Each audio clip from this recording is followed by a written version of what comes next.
He brought his mistress to finalize divorce.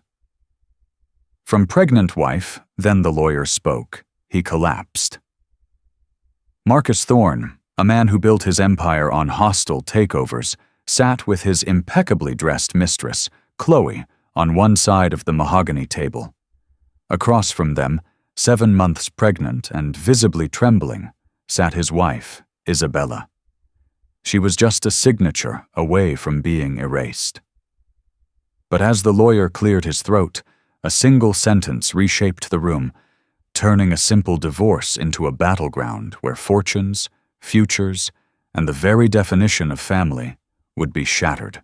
The conference room at Sterling, Cromwell, and Finch felt less like a legal office and more like a mausoleum for dying marriages. Perched on the 40th floor, its floor-to-ceiling windows offered a panoramic, almost arrogant view of the city below. A sprawling map of lives and buildings that Marcus Thorne felt he owned a significant piece of. The silence inside was absolute, broken only by the whisper of the climate control system and the faint, rhythmic tap of Chloe's manicured nails on the polished mahogany. Isabella Rossi Thorne sat opposite them, her hands resting protectively on the taut swell of her belly.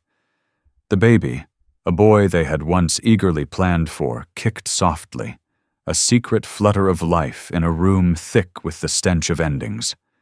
She focused on the sensation, a tiny anchor in the swirling vortex of her husband's betrayal. Marcus, her Marcus, looked at her with the same detached coolness he reserved for a failing subsidiary. His face, once the landscape of her entire world, was now a mask of polished indifference. The bespoke suit, the ridiculously expensive watch, the confident posture, it was all a performance, a carefully constructed facade for the woman sitting beside him. Chloe Vance was everything Isabella was not. Sleek, sharp, and exuding an almost predatory ambition. Her blonde hair was a severe architectural bob, her dress a slash of crimson against the room's muted grays. She met Isabella's gaze with a flicker of something that might have been triumph, but was quickly veiled by a practiced look of detached sympathy. It was more insulting than outright hostility. Chloe was the upgrade, the newer model, and her presence was a calculated cruelty, a final public stamp on Isabella's humiliation. "If we're all ready," Mr. Abernathy began, his voice a dry rustle of paper. He was a senior partner, a man whose face seemed permanently etched with the weary disappointment of other people's failed promises. He slid a thick stack of documents across the table. "This is the final settlement agreement. As per Mr. Thorne's instructions, it is generous."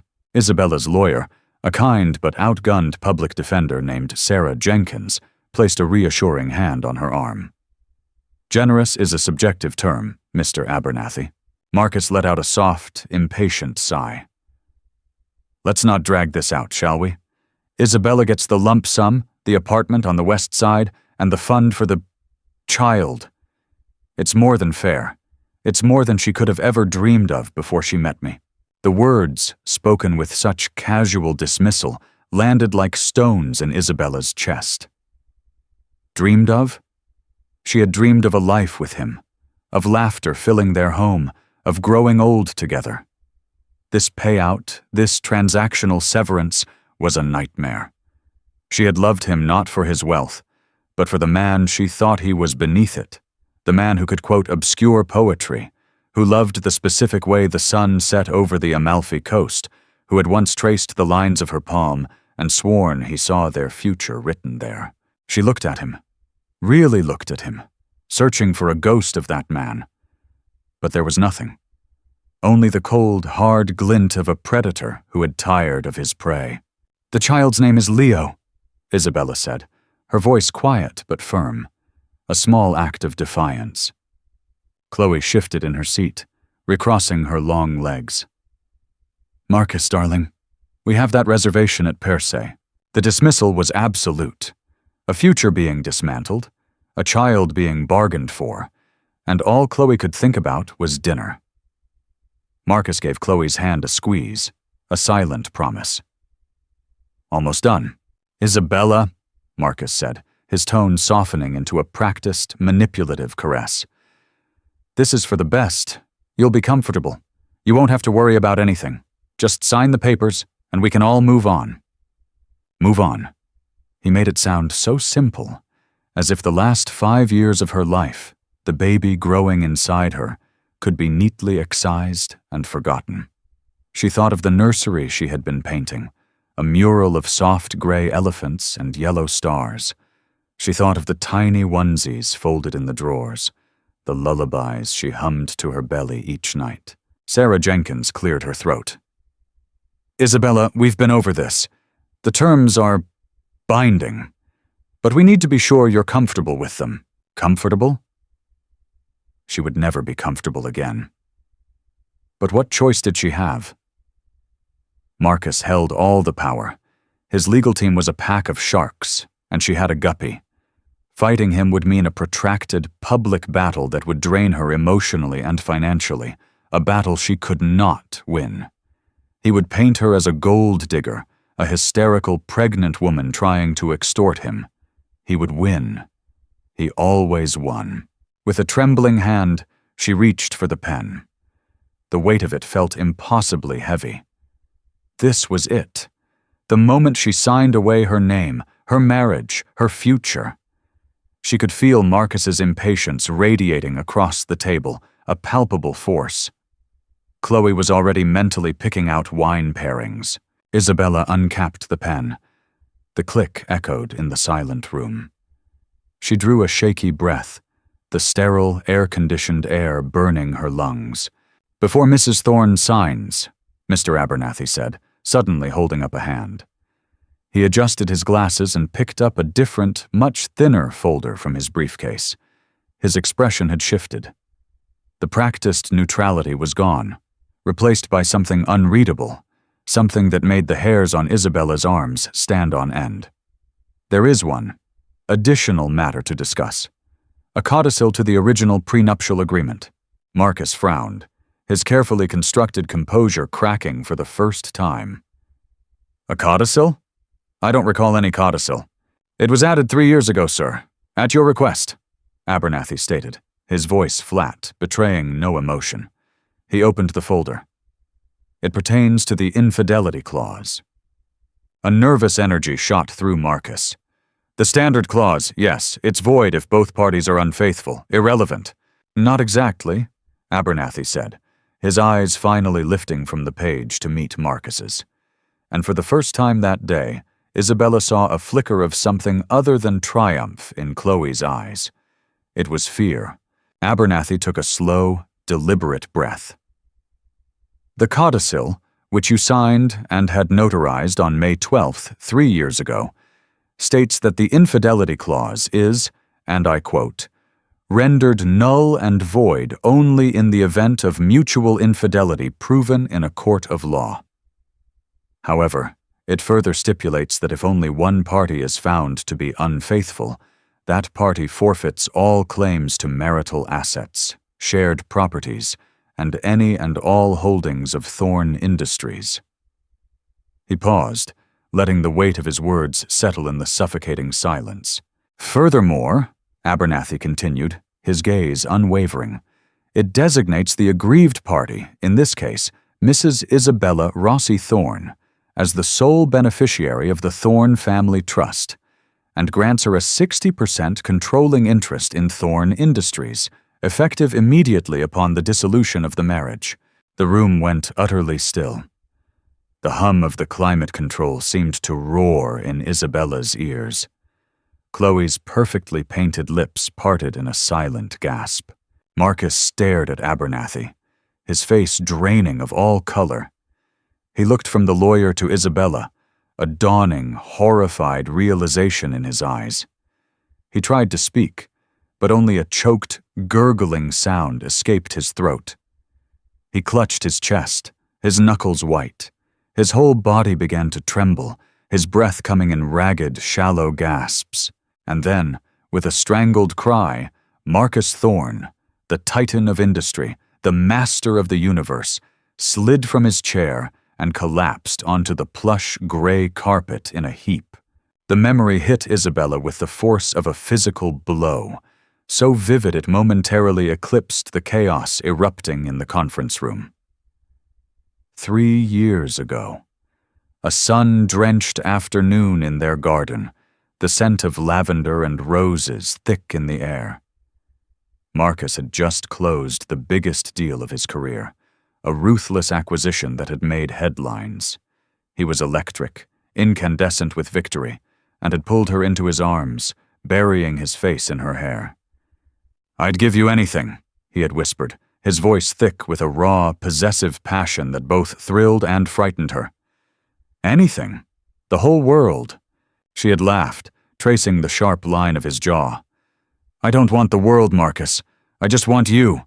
You have me," he'd said, his eyes intense. "But I want to prove it. I want you to know in here," he tapped his chest, "and on paper, that you are the only one. That if I ever broke my promise to you, I would lose everything. Because without you, everything is nothing." It had been his idea. A grand, romantic gesture, he'd called it. A post-nuptial codicil. She'd found it excessive, almost morbid, but he had insisted.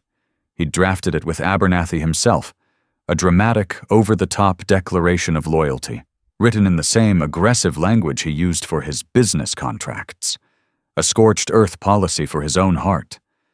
He'd made her come to the signing, presenting the document to her with a flourish, as if it were a priceless diamond. She remembered his signature, a bold, arrogant slash of ink. She remembered feeling a deep, unsettling premonition even then, a sense that this grand promise was not a shield for her, but another cage, another exertion of his control, a promise so absolute it was bound to break. Now that broken promise was echoing in the silent 40th floor room, ricocheting off the glass walls. Paramedics were working on Marcus, their movements efficient and impersonal. Chloe was a mess, her crimson dress a smear of color against her pale, shocked face. She was hovering, wringing her hands, her carefully constructed composure shattered into a million pieces. The Titan had fallen, and his heir apparent was utterly useless. Isabella remained seated, her hand still resting on her belly. A strange, icy calm had descended upon her.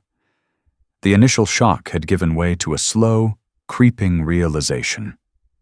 The power dynamic in the room, in her life, had not just shifted.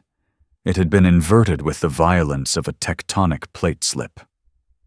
An hour ago, she was the discarded wife, begging for scraps from the table of her own marriage. Now she was the table. "Mrs. Thorne?" Sarah Jenkins's voice was a soft intrusion. "Isabella? Are you all right?" Isabella looked at her lawyer, a woman who had been prepared to fight for a pittance, and saw her own shock reflected in her eyes. She nodded slowly. "I think so." Abernathy, ever the professional, had already guided Chloe to a chair in the corner, speaking to her in low, calm tones. He was managing the crisis, containing the fallout. He caught Isabella's eye and gave a slight, almost imperceptible nod. It wasn't a gesture of congratulations, or even solidarity. It was one of acknowledgement. The game had changed. The pieces were reset. The paramedics lifted Marcus onto a gurney. His face was ashen, his eyes closed. The mask of indifference had been replaced by one of stark, terrifying vulnerability. For a fleeting moment, a pang of the old, familiar love, the deep-seated instinct to care for him, surged through Isabella. She saw not the monster who had betrayed her, but the man whose nightmares she used to soothe. The man who couldn't sleep without the weight of her hand on his chest. But the feeling was quickly extinguished by the cold reality of his actions. He had brought his mistress to this meeting. He had planned to discard her and his unborn child with a check, reducing their lives to a line item on his balance sheet. This collapse was not a tragedy, it was a consequence. As they wheeled him out, Chloe scrambled to follow, her stilettos clicking frantically on the marble floor of the lobby. "I'm his fiancée," she called out to the paramedics. the word sounding desperate and flimsy. "I'm his emergency contact." One of the paramedics glanced at a form on a clipboard, then looked back, not at Chloe, but at Isabella. "Ma'am, the hospital will need his medical history. Are you his wife?" The question hung in the air. Chloe froze, her face a mask of fury and humiliation. All eyes turned to Isabella. For the first time, she held the power. She could have said no. She could have let Chloe, the usurper, take the reins. It would have been the easier path, but something had hardened in her. The soft, accommodating woman who had walked into this office was gone, burned away by the fires of betrayal and the stunning revelation of her new reality. This wasn't just about Marcus anymore. It was about Leo. It was about securing his future, a future her husband had been so willing to bargain away. Isabella rose slowly from her chair, her pregnancy lending her a new, undeniable gravitas. She walked past Chloe without a glance, her gaze fixed on the paramedic. "Yes," she said, her voice clear and steady, resonating with an authority she didn't know she possessed. "I am his wife. I'll handle everything." She walked out of the conference room, leaving Chloe standing alone amidst the wreckage of her ambitions. The view from the 40th floor was still breathtaking, but for the first time, Isabella didn't feel small beneath it. She felt like she could reach out and touch the horizon. The glass tower had been Marcus's throne. Now it was her fortress. And she was just beginning to understand the power of the weapons she had just been handed. The hospital was another kind of glass tower, sterile and white, where Marcus's office had been sleek and gray.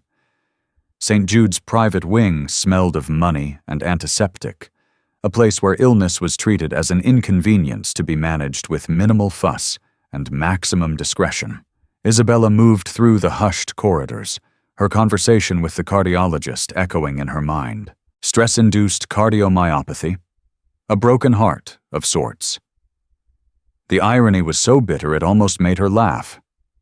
Marcus Thorne, a man who had metaphorically broken countless hearts in boardrooms and bedrooms, had been felled by his own. The doctor, a man with kind eyes and a weary smile, had explained it was serious but likely temporary. "The heart muscle is stunned, not permanently damaged," he'd said, "but he needs absolute rest. No stress, and I mean zero." Isabella sat in the plush armchair beside Marcus's bed.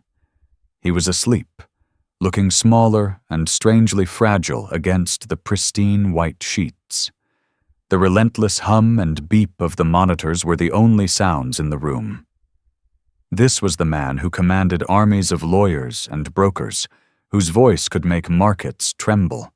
Now he was tethered to machines, his power reduced to a faint, rhythmic pulse on a screen. She had spent the first few hours on the phone, a whirlwind of logistics. She spoke with Sarah Jenkins, who was in a state of euphoric shock and already strategizing with a team of corporate litigators she'd contacted. She spoke with Abernathy, whose tone remained impeccably neutral, though he confirmed the codicil was ironclad.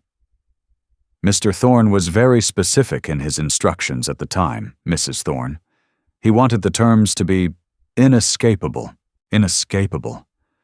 a word he had used to describe his love for her. Now it was the architecture of his downfall. Her final call was to her parents in Italy. She kept the details vague, simply telling them Marcus was unwell. Her mother, her loving, pragmatic mama, had immediately offered to fly over. "Isabella, you should not be alone. Not now." The warmth in her mother's voice, the unconditional love, was a stark contrast to the cold, transactional world she now inhabited. It was a reminder of who she was before she became Mrs. Thorne. A soft knock on the door broke her reverie. A nurse entered, followed by Chloe. The crimson dress had been replaced by a somber but equally expensive charcoal pantsuit. Her face was pale, but her makeup was perfect. The shock had worn off, replaced by a steely resolve. "He's my fiancé," Chloe said to the nurse, her voice tight with indignation. "I have a right to be here." The nurse looked helplessly at Isabella. "Mrs. Thorne?" Isabella felt a flicker of pity for the woman. Chloe had built her entire future around Marcus, only to have it evaporate in a single sentence. She was as much a victim of his hubris as Isabella was. But pity was a luxury she couldn't afford. This was a battle for survival, and Chloe had chosen her side long ago. "5 minutes," Isabella said, her voice even. "Then he needs to rest." The nurse nodded and retreated, closing the door softly. Chloe walked to the other side of the bed, her eyes fixed on Marcus's sleeping face. She reached out a hand to touch him, then seemed to think better of it, letting it drop to her side. "What are you going to do?" Chloe asked, her voice low, stripped of its usual confidence. "I'm going to make sure my child has a father," Isabella replied, her hand instinctively going to her belly. "And a future." Chloe let out a sharp, bitter laugh. "A future? You mean his future, his company, his money? Don't pretend this is anything other than what it is. You hit the jackpot, Isabella. Congratulations." "This was not a lottery I chose to play," Isabella said, her calm beginning to fray. "He did this, Chloe. He wrote the rules to this ugly game. He made his promises and he broke them. I am just the consequence." "He loves me," Chloe whispered, the words sounding like a desperate prayer. This was just a contract, a piece of paper. It doesn't mean anything." "It means everything," Isabella corrected her gently. "It means 60%. The color drained from Chloe's face. She stared at Isabella, her eyes wide with a mixture of hatred and disbelief. "You won't get away with this. The moment he wakes up, he'll fight you. He'll tear you apart in court. He'll say you coerced him, that he wasn't of sound mind." "Wasn't he of sound mind 3 years ago, when he was celebrating the biggest victory of his career?" Isabella countered, the details from her memory giving her an unexpected strength. "Wasn't he of sound mind when he had it notarized?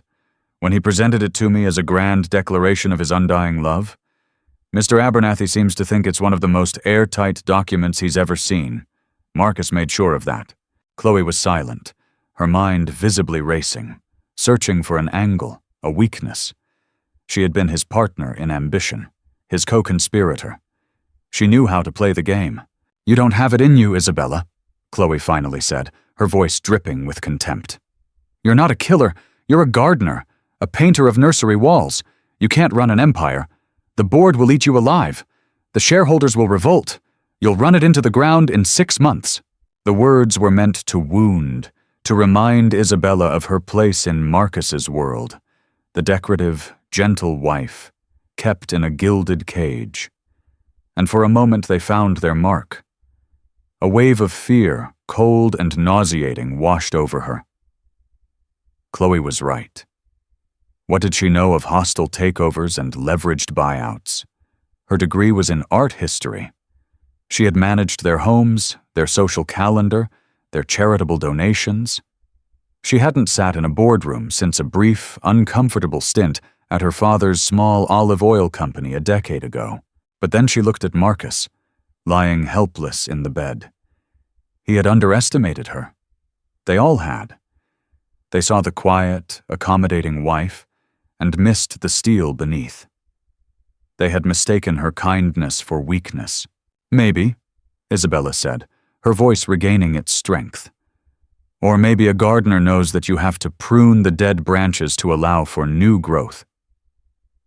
She stood up, her height matching Chloe's. "Your 5 minutes are up." Chloe stared at her, her jaw tight. A silent war was waged in that look, a promise of battles to come.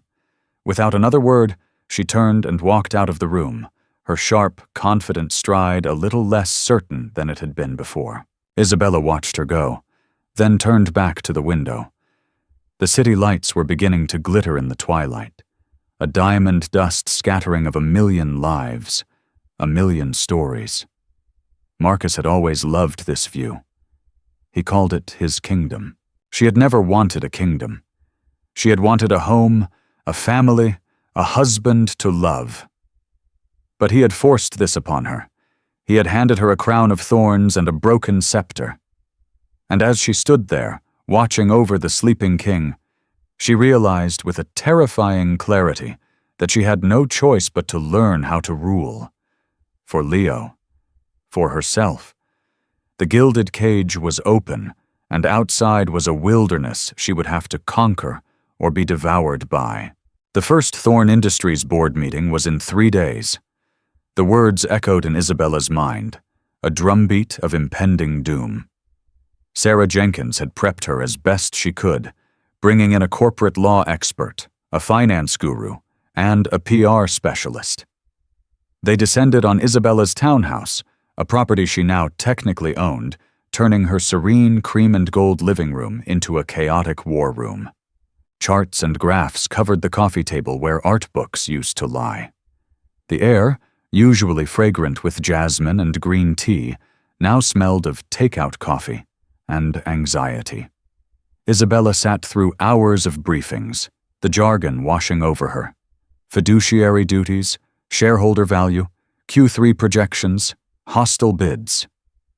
It was a foreign language, the dialect of the world Marcus had inhabited, a world he had deliberately shielded her from. "They'll see you as a temporary problem," said Julian Croft, the PR man, a sharp, impeccably dressed man who spoke in headlines. "The grieving wife, the emotional pregnant woman. They'll try to placate you, offer you a generous buyout to just go away." "Which you will not accept," added Maria Sanchez, the finance expert. Her expression was severe, her tone non-negotiable. "Your 60% is a controlling interest. It's not just a seat at the table, you are the table. They need you more than you need them." But Isabella didn't feel like the table. She felt like a fragile teacup placed in the center of it, about to be shattered by the heavy fists of the men who believed it was rightfully theirs.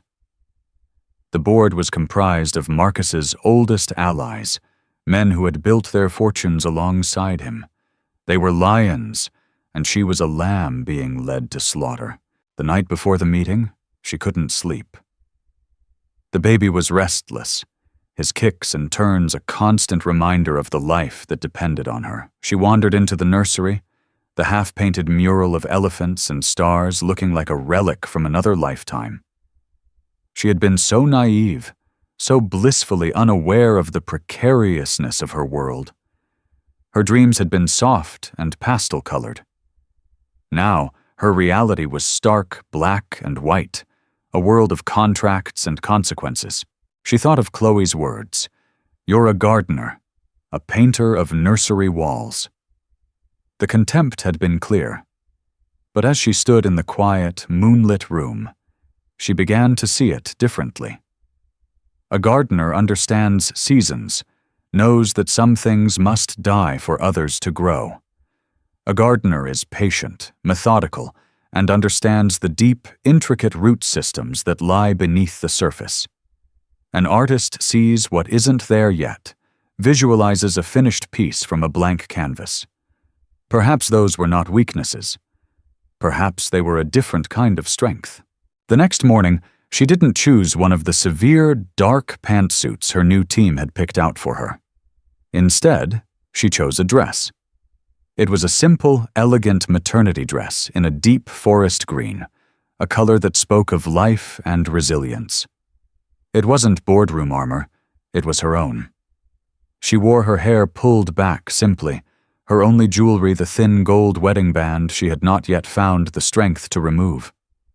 When she looked in the mirror, she didn't see a corporate raider.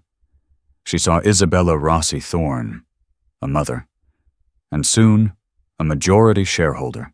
Walking into the Thorn Industries boardroom was like stepping into the lion's den. The room was paneled in dark wood, dominated by a monolithic black marble table. 12 men, all in dark suits, were seated around it. They rose stiffly as she entered.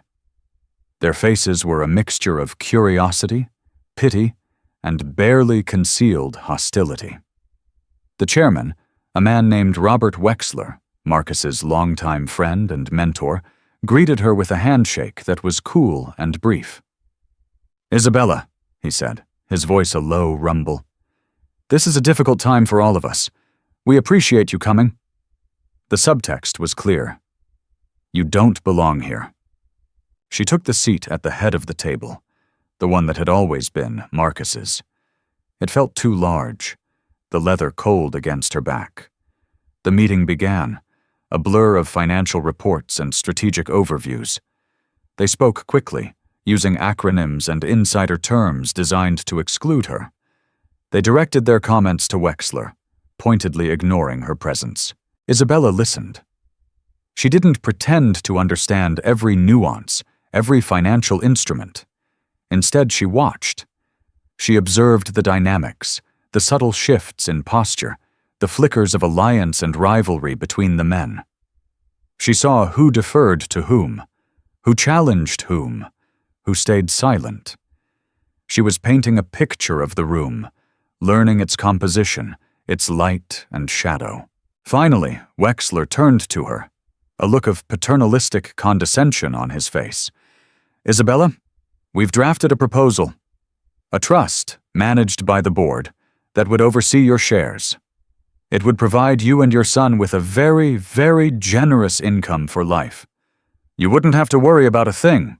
We would handle the business as Marcus would have wanted." This was it. The moment they expected her to crumble, to gratefully accept their offer and retreat back to her gilded cage. All eyes were on her. The silence in the room was heavy, expectant. She took a slow breath, her heart hammering against her ribs. She looked at each man around the table, meeting their gaze, one by one. "Thank you for your concern, Robert," she began, her voice quieter than they expected, forcing them to lean in to listen. "I'm sure you all believe you know what Marcus would have wanted." She paused, letting the silence stretch. "You see, Marcus, the CEO, the titan, the brilliant strategist, and he was all of those things. But I also knew the man. I knew what he feared. And his greatest fear wasn't a market crash or a failed acquisition. It was insignificance. It was being forgotten." She rested her hands on her belly. "This is his son, his legacy, and I have no intention of entrusting that legacy to a committee who sees him as a balance sheet liability and me as a temporary inconvenience." Her voice grew stronger, imbued with a conviction that surprised even herself. "Marcus built this company on bold moves, on taking risks no one else would. You think playing it safe is what he would have wanted? You think he would want his life's work managed by a board more concerned with protecting their own positions than with genuine innovation?" She leaned forward, her eyes locking onto Wexler's. "The proposal is rejected. I will not be sidelined. I will not be bought out. I am the majority shareholder of this company.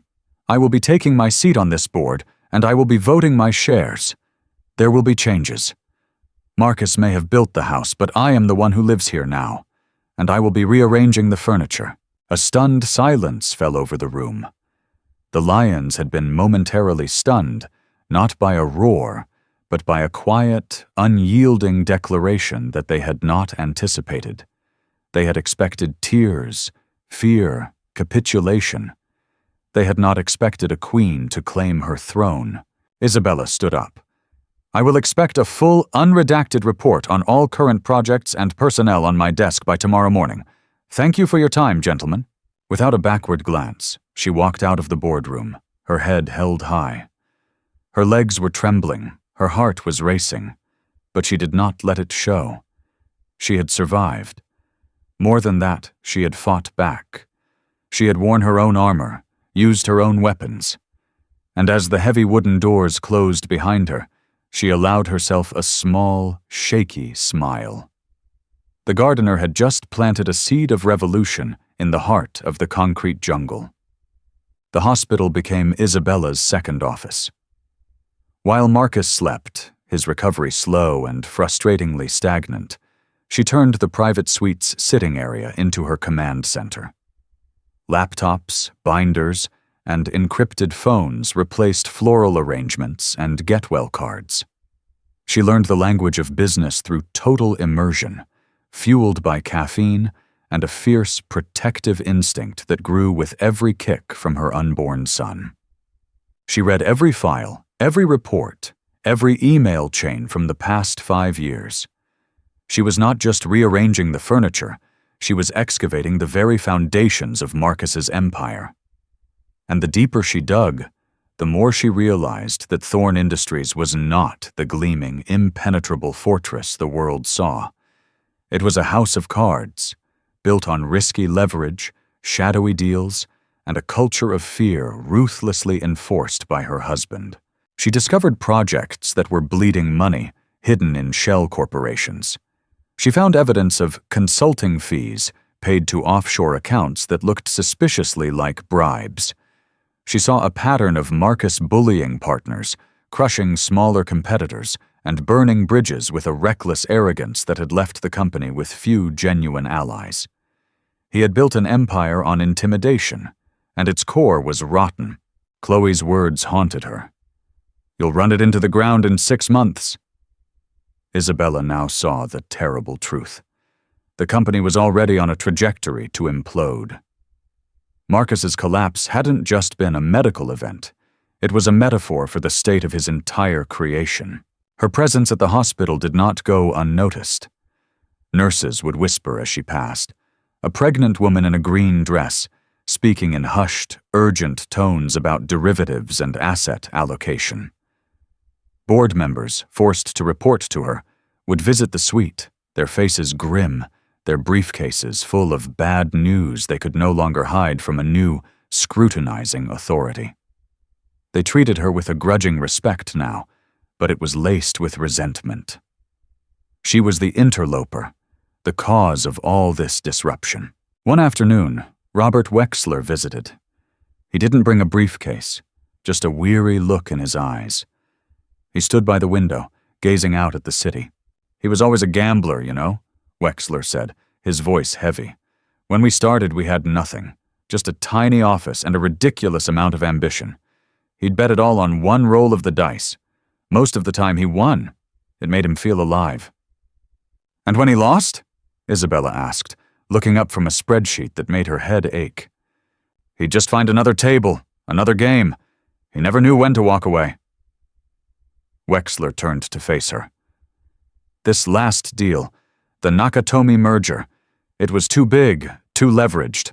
I told him it was reckless. He wouldn't listen. He said it would make him a legend." Isabella's blood ran cold. The Nakatomi merger was the company's biggest active project, a massive, multi-billion-dollar deal to acquire a Japanese tech firm. The reports she'd read painted it as a triumph, a game-changer. "What's wrong with the deal?" she asked. Wexler sighed, the sound of a man confessing a long-held sin. "Everything. Their technology is outdated, their patents are about to expire, and their pension fund has a black hole in it the size of a small country. Marcus didn't care. He wanted their distribution network. He was going to buy the company, strip it for parts, and lay off 2/3 of their workforce. The deal is built on a mountain of debt. If it fails, it won't just hurt the company, Isabella. It will bankrupt us."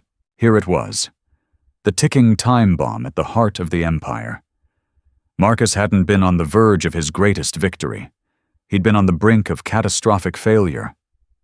His collapse had been a convenient, perhaps even subconscious, escape. "Why didn't you stop him?" Isabella asked, a hard edge to her voice. Wexler looked away, ashamed. "How? He was Marcus Thorn, and I've made a lot of money standing in his shadow. It's hard to step out of a shadow that's kept you comfortable for 30 years. The confession hung in the air, thick and suffocating. He was as much a part of the problem as Marcus. All of them were. They had enabled him, profited from his recklessness, and were willing to watch him drive the company off a cliff as long as they had their golden parachutes. Just then, a faint groan came from the bed. Isabella and Wexler turned. Marcus's eyes were fluttering open. He blinked slowly, his gaze unfocused, trying to make sense of his surroundings. "Isabella!" he rasped, his voice a dry whisper. Isabella rushed to his side, her heart doing a complicated flip-flop of relief, anger, and a confusing echo of love. "Marcus, you're awake." He tried to sit up, a flicker of his old impatience in his eyes. "What happened?" "The meeting." His eyes darted around the room, taking in the monitors, the IV drip, and finally, Robert Wexler.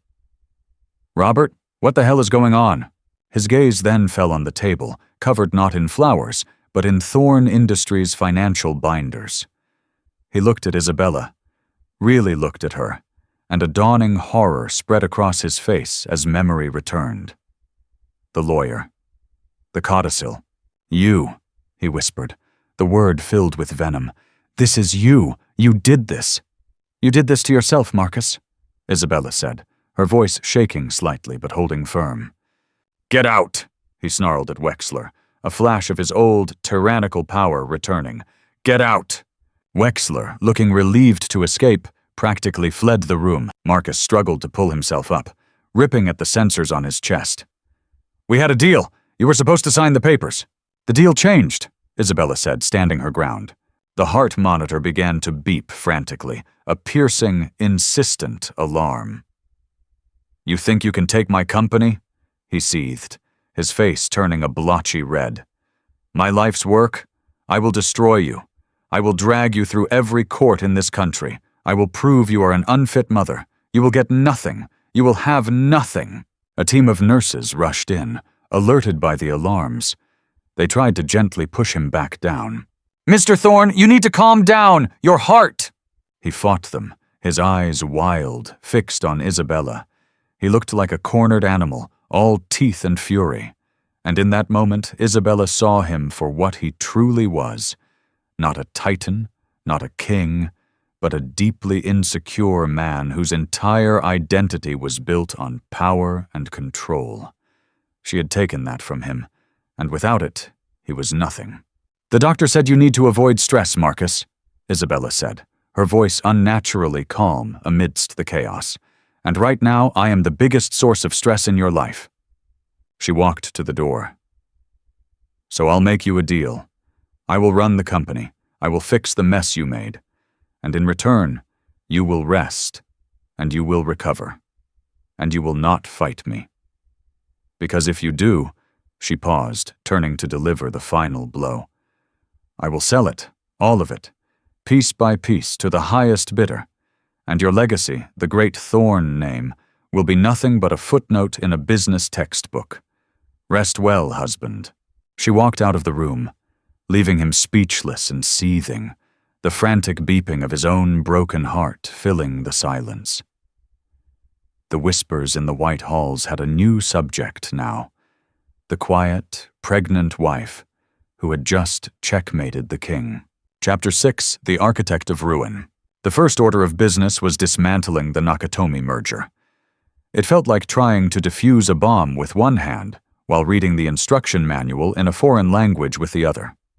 Isabella, flanked by Sarah Jenkins and Maria Sanchez, spent 18-hour days in virtual meetings with lawyers and bankers in Tokyo, New York, and London.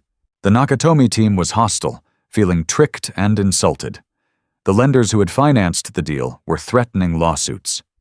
The Thorn Industries board was in a state of controlled panic, watching the company's stock price wobble with every rumor that leaked to the press. Isabella discovered her unexpected superpower. She listened. Marcus had always dominated conversations, bulldozing his way to a conclusion. Isabella asked questions. She listened to the Japanese executives speak not just of finances, but of honor, of the loyalty they felt to their long-serving employees who Marcus had planned to discard like old machinery. She listened to the bankers' fears, not just about their money, but about the reputational damage of a collapsed deal. Instead of fighting, she proposed a new kind of deal, not an acquisition, but a partnership. She presented a plan, cobbled together with Maria's help, to invest in Nakatomi's R&D, to merge their distribution networks, and to create a joint venture that would save jobs and create something new. It was a smaller, less flashy, and far more complicated deal. It was a deal based on building, not demolishing. It was during one of these marathon negotiating sessions that Chloe reappeared. She didn't storm in or make a scene. She simply sent a message to Isabella's new executive assistant. "I have information you need. It concerns the Nakatomi deal." They met in a quiet corner of a hotel lobby near the office. Chloe looked different. The sleek, predatory confidence was gone, replaced by a brittle, defensive anger. Her ambition had been her fuel, and without Marcus, her engine had stalled. "Why are you here, Chloe?" Isabella asked, forgoing any pleasantries. "I want what I was promised," Chloe said, her voice low and tense. "A life, a future. He promised me." "He made a lot of promises," Isabella replied dryly. "I can help you," Chloe said, ignoring the jibe. "I know things. I was with him every day for the last 2 years. I sat in on the meetings. I heard the phone calls he thought no one was listening to."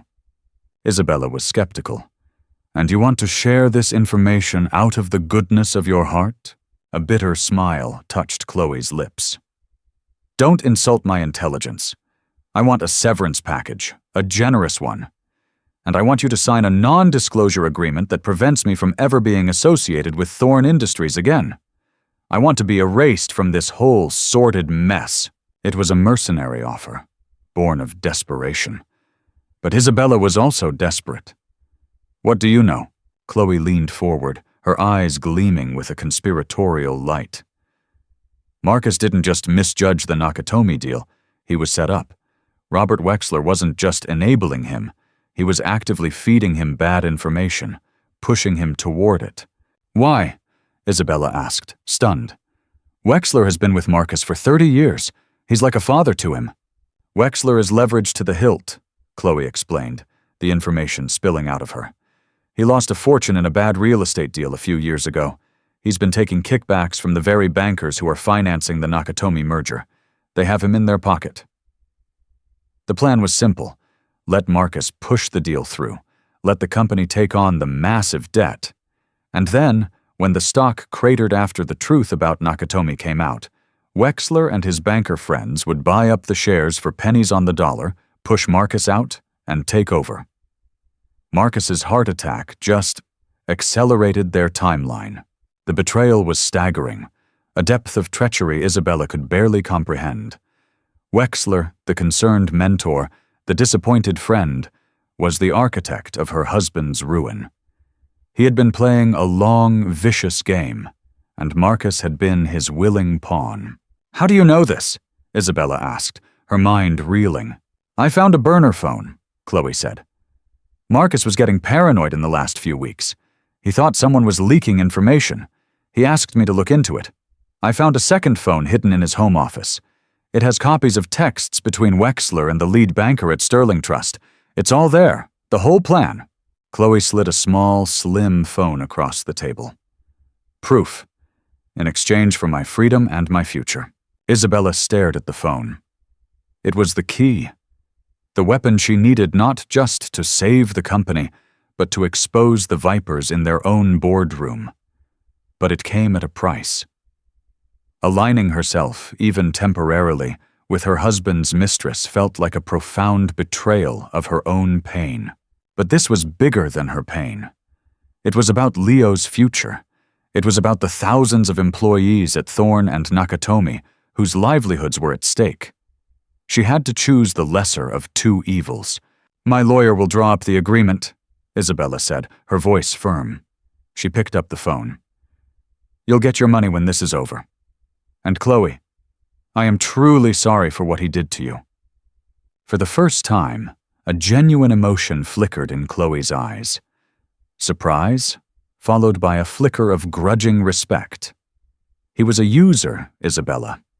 He used you for your class and your quiet strength.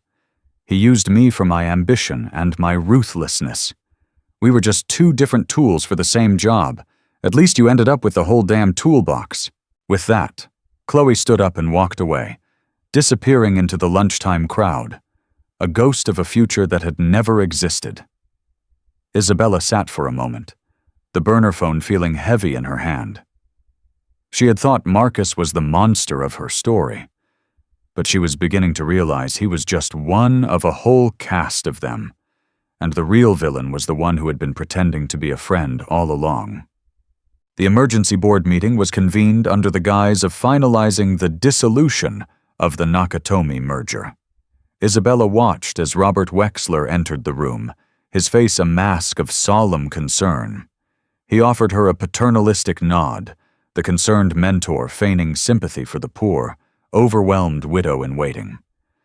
The other board members, the ones in on his scheme, followed his lead. They thought they were coming to a funeral. They had no idea they were walking into an execution. Isabella let them go through the motions. Wexler presented the bleak numbers, the potential lawsuits, the cratering stock price. He painted a picture of a company in crisis, brought to the brink by the reckless ambition of its fallen leader. "It's a tragedy," Wexler concluded, his voice resonating with false gravity. "Marcus reached too far. Now, we, the board, have a responsibility to our shareholders to stabilize the company. It will require drastic measures." He slid a folder across the table toward Isabella. "This is a restructuring proposal. It involves selling off several key divisions to raise capital, and it proposes a new leadership structure, a new CEO, approved by the board, to guide us through this crisis." Isabella didn't open the folder. She knew what it contained, the blueprint for their takeover. "Thank you, Robert," she said, her voice calm and even. The entire room was focused on her. It's a compelling narrative. The tragic hero, the loyal soldiers left to pick up the pieces. It's almost Shakespearean. She stood up and walked to the large screen at the end of the room.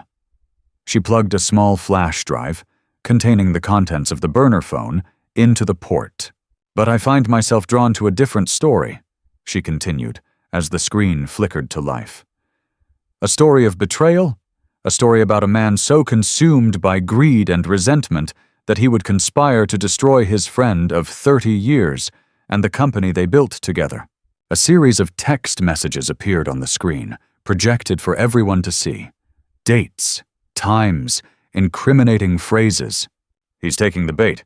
The Nakatomi financials look just convincing enough. The banks are ready. Once the deal closes, the debt leverage will be unsustainable. When the stock hits $5, we buy. The board is with us. He'll be out by Christmas."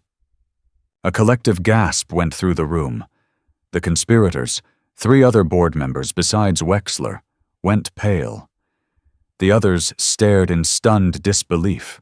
Wexler leaped to his feet, his face purple with rage. This is fabricated! It's slander! You can't prove a thing!" "Can't I?"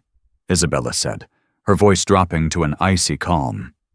"This is from a secondary phone you were using to communicate with Mark Landis at Sterling Trust. The phone is currently in the possession of the SEC, along with a sworn affidavit from your accomplice, detailing the entire scheme." She was bluffing about the affidavit, but in the chaos, it didn't matter. "My accomplice?" Wexler sputtered. "Chloe Vance," Isabella said, letting the name land like a grenade. "She was far more observant than you or Marcus ever gave her credit for. It seems my husband's paranoia was justified, even if it was misdirected." Wexler stared at her, his composure utterly shattered. He saw the truth in her eyes, the cold, hard certainty of his own destruction. He had underestimated her, just as Marcus had. He saw a pregnant woman in a green dress and missed the warrior beneath. "The 4 of you," Isabella said, her gaze sweeping over Wexler and his co-conspirators, "will tender your resignations, effective immediately. You will forfeit your severance and any outstanding stock options. If you do not, I will not only proceed with this evidence in a civil suit that will bankrupt you, but I will also hand it over to the district attorney's office. I believe they have a keen interest in cases of market manipulation and corporate fraud." It was a gambit worthy of Marcus himself, a move of total, scorched earth aggression. But where his had been born of ego, hers was born of necessity. The 4 men looked at each other, their alliance dissolving into panic and mutual accusation. There was no escape. She had them trapped. One by one they slumped in their chairs, defeated. "Now," Isabella said, turning to the remaining shell-shocked members of the board.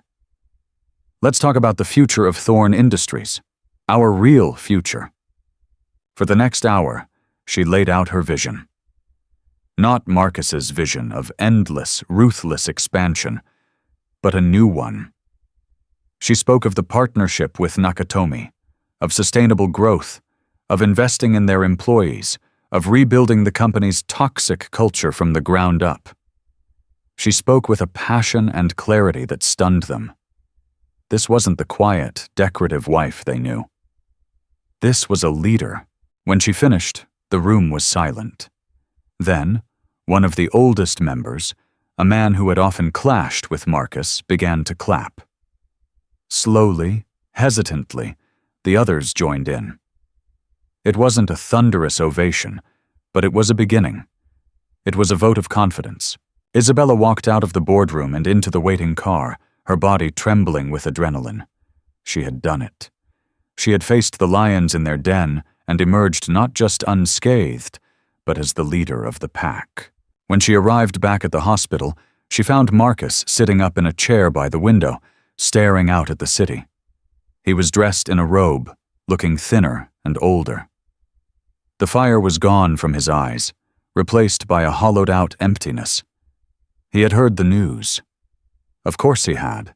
The resignations would be all over the financial news networks. "Wexler," he said, his voice a hoarse whisper. "After all these years, he was the one." "Yes," Isabella said softly. He turned to look at her, a complicated, unreadable expression on his face.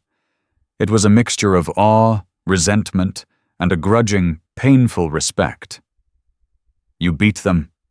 You beat them all." "I saved our son's legacy," she corrected him. "The one you were about to gamble away." He flinched, the truth of her words hitting him with physical force. He had no defense, no counter-argument.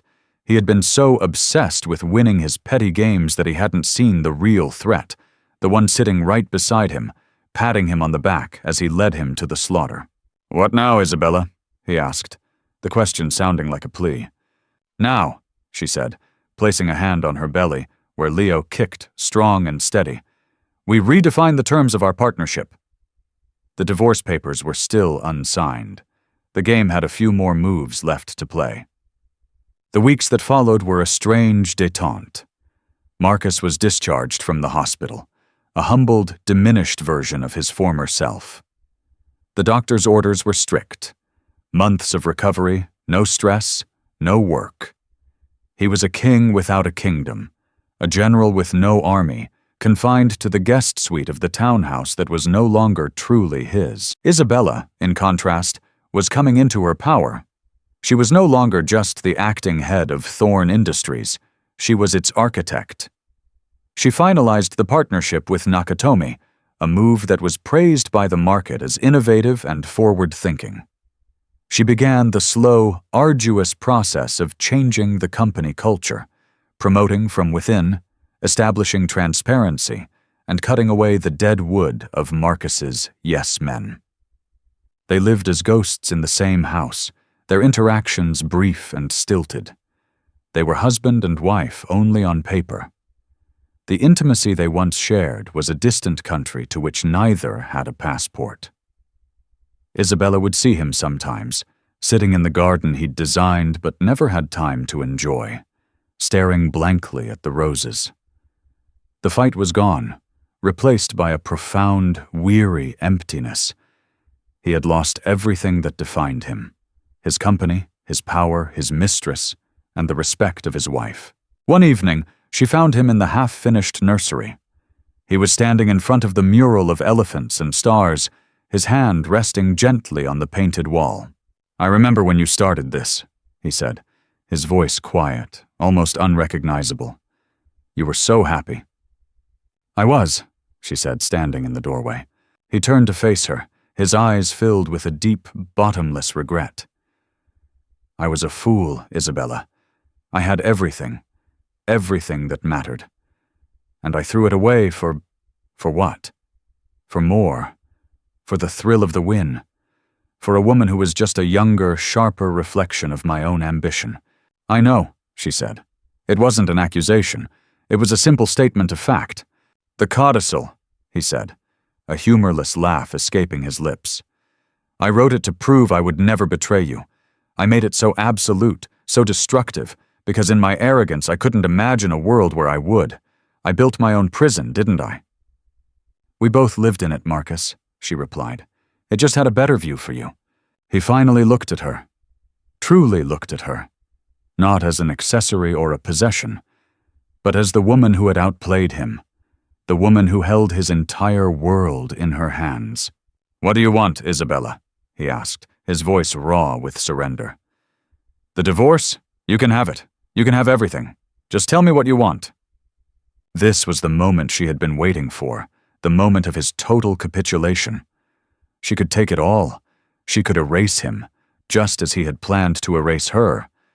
She could walk away with the company, the money, and their son, and start a new life, free from the wreckage of their marriage. But as she looked at him, she didn't feel the triumph she had expected. She just felt a profound sadness for the man he could have been, for the love they had lost. And she thought of Leo. What would she tell him one day? That his father was a monster she had vanquished? Or that he was a flawed, broken man who had made terrible mistakes? I don't want to destroy you, Marcus, she said, her voice softer than she intended. That was never my goal. That was always your game. She walked into the room, closing the distance between them. The divorce papers are still in Mr. Abernathy's office. They remain unsigned. For now, he looked at her confused. What are you saying? I am saying that our son deserves a father. Not a ghost haunting the guest wing, not a cautionary tale. A father. She took a deep breath, the words tasting strange and new on her tongue. I am offering you a new deal, a different kind of partnership. You will have no part in the company, she stated, her terms clear and non-negotiable. That is mine. You will sign over your remaining shares to a trust for Leo, which I will manage until he comes of age. You will have a generous allowance, but your fortune, the one you built, is no longer yours. He nodded, accepting the terms without a fight. This was the easy part.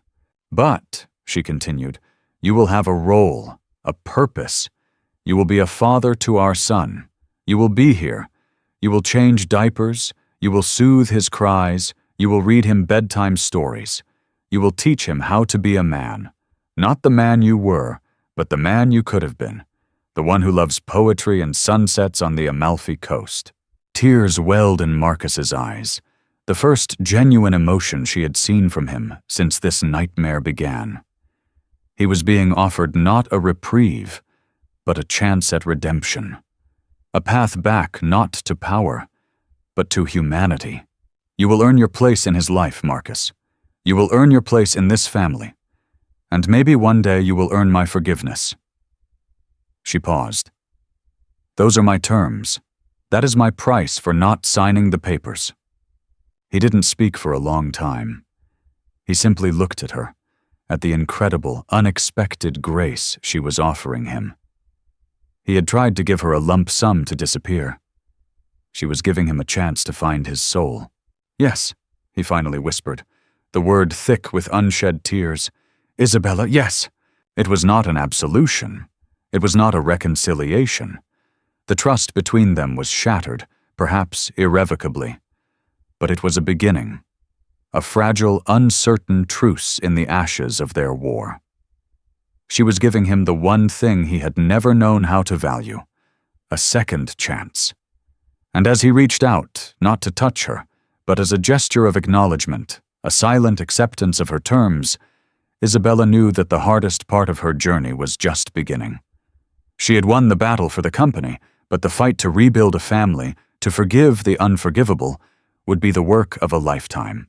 The story of Isabella and Marcus is a testament to the fact that the deepest betrayals can sometimes lead to the most unexpected transformations.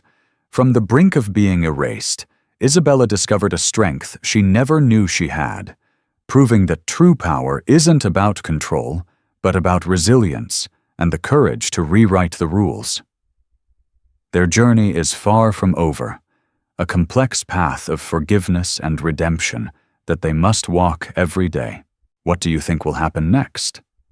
Can a love so broken ever truly be mended? Share your thoughts in the comments below. If you were moved by Isabella's story, please give this video a thumbs up. Share it with someone who needs a reminder of their own strength. And don't forget to subscribe for more tales of justice and unexpected twists.